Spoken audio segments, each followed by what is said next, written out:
আপোনাৰ চেনেলৰ জৰিয়তে বিজনী সমষ্টিবাসীৰ লগতে সমগ্ৰ অসমক ইংৰাজী নৱবৰ্ষৰ মই আন্তৰিক শুভেচ্ছা আৰু অভিনন্দন জ্ঞাপন কৰিলোঁ। স্বাভাৱিকতেই আগন্তুক অসম বিধানসভা নিৰ্বাচনত মই ভাৰতীয় জনতা পাৰ্টিৰ ওচৰত বিজনী নতুবা অভয়পুৰী সমষ্টিৰ কাৰণে মই আবেদন কৰিম আৰু দলে নিশ্চয় বিবেচনা কৰিব আৰু দলে যদি মোক বিবেচনা কৰি মোক প্ৰাৰ্থীটো দিয়ে তেতিয়াহ'লে বিজনী বা অভয়পুৰী যিকোনো সমষ্টিতেই মই প্ৰতিনিধিত্ব কৰাৰ কাৰণে মই সাজু আছোঁ। আৰু দলে যদি প্ৰাৰ্থীটো নিদিয়ে বা দলে যদি কয় যে আপুনি প্ৰাৰ্থীটো হ'ব নালাগে, আপুনি কোনোবা বুথ কমিটিৰ সভাপতি হ'ব লাগে বা দলৰ মানে কাৰ্যনিৰ্বাহ কৰিব লাগে, দলৰ সেই কাম কৰিব লাগে, তেনেকুৱা ধৰণৰ যদি নিৰ্দেশনা হয় তেতিয়াহ'লে মই তেনেকুৱা ধৰণৰ নিৰ্দেশনা পালন কৰিবৰ কাৰণে সাজু আছোঁ। কিন্তু মই আনুষ্ঠানিকভাৱে অচিৰেই মই অভয়পুৰী আৰু বিজনী বিধানসভাৰ কাৰণে মই দলৰ সভাপতি তথা মুখ্যমন্ত্ৰীৰ ওচৰত মই দলীয় প্ৰাৰ্থীটো বিচাৰি পেলাই আবেদন কৰিম। মানে এইখিনিতে দেখা যায় যে বিজেপিৰ পৰা বহুত কেইজন প্ৰাৰ্থীত্বৰ দাবীদাৰ হৈ আছে বিজেপিৰ পৰা, আপোনাক প্ৰাৰ্থীটো প্ৰদান কৰিব না দলৰ পৰা? সেইটো দলে বিবেচনা কৰিব। আমাৰ বৰ্তমান বিধায়ক অজয় ৰায় ডাঙৰীয়া আছে, তাৰোপৰি কিবাগৰাকী বিজেপিৰ জ্যেষ্ঠ কাৰ্যকৰ্তাই প্ৰাৰ্থীটো বিচাৰিব।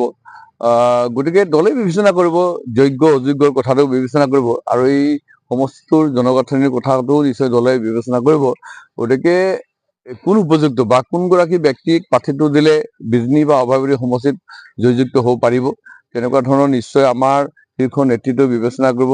যিহেতু আমাৰ শীৰ্ষ নেতৃত্বই প্ৰতিটো সমষ্টিত আমাৰ কাৰ্যকৰ্তাসকল আছে, তেওঁলোকে একদম সৰজমিন তদন্ত কৰিছে যে কোনসকল ব্যক্তিক প্ৰাৰ্থীটো দিলে এই সমষ্টিবিলাক জয়যুক্ত হ'ব পাৰিব। আৰু আমি 2026 চনত হিমন্ত বিশ্ব শৰ্মা ডাঙৰীয়াৰ নেতৃত্বত পুনৰ আমি অসমত চৰকাৰ গঠন কৰি আমাৰ মুখ্যমন্ত্ৰী ডাঙৰীয়া তথা ৰাজ্যিক বিজেপিৰ যিবিলাক ভিছন কৰিছে বা যিবিলাক মানে ইতিমধ্যে কাৰ্যসূচী লৈছে সেইবিলাক আমি ফলপ্ৰসূ কৰিব পাৰোঁ। গতিকে মই ভাবোঁ যে দলে এই ক্ষেত্ৰত বিবেচনা কৰিব। আৰু দ্বিতীয় কথাটো কৈছোঁ যে মই কছাচমুখী এগৰাকী সন্তান, বিগত বহু বছৰ ধৰি আমি কছাচমুখী জনগোষ্ঠীৰ জাতীয় সংগ্ৰামৰ লগত মই জড়িত আছিলোঁ আৰু ৰাজনৈতিকভাৱে সচেতন ব্যক্তিসকলৰ ওচৰত মই নতুনকৈ নিজকে পৰিচয় দিবৰ কাৰণে প্ৰয়োজনীয়তা নাই বুলি ভাবোঁ। কিন্তু যিহেতুকে মই বিজেপি দলত নতুনকৈ যোগদান কৰিছোঁ আৰু দলটোৰ ৰাষ্ট্ৰীয় তথা আমাৰ ৰাজ্যিক পৰ্যায়ৰ নেতৃত্বই কি ধৰণে বিবেচনা কৰে সেইটো তেওঁলোকৰ লক্ষ্য।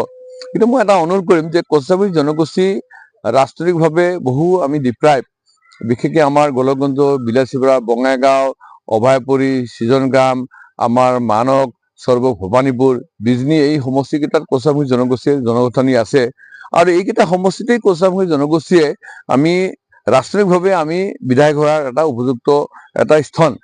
এইকেইটা সমষ্টিত যদি কছাৰী জনগোষ্ঠীৰ প্ৰাৰ্থীটো নাপায় তেনে অন্য সমষ্টিত কছাৰী জনগোষ্ঠীৰ প্ৰাৰ্থীটো মানে আশা কৰা সমীচীন নহয় বা জয়যুক্ত হোৱাৰ সম্ভাৱনা নাই। যিহেতুকে আমি নামনি অসমত কছাৰী জনগোষ্ঠীৰ জাতীয় দল সংগঠনবিলাকে ৰাজনৈতিকভাৱে এটা মানে কি কৈছে নিৰাপত্তা বিচাৰিছে, শিক্ষিত বিচাৰিছে, জনজাতিকৰণ দাবী কৰিছে। গতিকে এই মুহূৰ্তত মই ভাবোঁ যে গোলকগঞ্জ, বিলাসীপাৰা, আমাৰ বঙাইগাঁও, অভয়পুৰী, আমাৰ বিজনী, মানক চেৰফাং আৰু ভৱানীপুৰ তথা সৰ্ব সমষ্টিত কছাৰী জনগোষ্ঠীক প্ৰাৰ্থীটো দিয়াৰ ক্ষেত্ৰত দলে সিহঁতক অগ্ৰাধিকাৰ দিব আৰু দিয়াটো উচিত বুলি মই বিবেচনা কৰোঁ। মই আগতে কৈছোঁ যে মই ব্যক্তিগত কিবা উচ্চাকাংক্ষা লৈ মই ভাৰতীয় জনতা পাৰ্টীত যোগদান কৰা নাই। ভাৰতীয় জনতা পাৰ্টীৰ যি আদৰ্শ, যি নীতি, সেইটোক সন্মান কৰি সৰগত কৰি সেই দলটোৰ জৰিয়তে মই ৰাষ্ট্ৰৰ কাৰণে হিতৰ কাৰণে মই কাম কৰিবলৈ আহিছোঁ। আপোনালোকে জানে যে আমাৰ দলটোৰ কথা কি, ৰাষ্ট্ৰ প্ৰথম, দল দ্বিতীয় আৰু ব্যক্তি আমাৰ তৃতীয়। গতিকে ব্যক্তিগত স্বাৰ্থৰ কাৰণে মই বিজেপি দলটোত যোগদান কৰা নাই। ৰাষ্ট্ৰ সেৱাৰ কাৰণে আমি দলক সেৱা কৰিবৰ কাৰণে এই দলটোত যোগদান কৰিছোঁ। গতিকে মোৰ ভিছনটো হ'ল যে আজি আমাৰ বিজেপি দলৰ যি মানে ভিছন আছে, যি সপোন আছে, ইতিমধ্যে যিবিলাক কাম কৰিছে আৰু ভৱিষ্যতে কি কাম কৰিব, সেই কামবিলাক যাতে আমি দলৰ মজিয়াত থাকি আমি ৰাষ্ট্ৰ সেৱাৰ জৰিয়তে কাম কৰিব পাৰোঁ, সেয়াই মোৰ লক্ষ্য।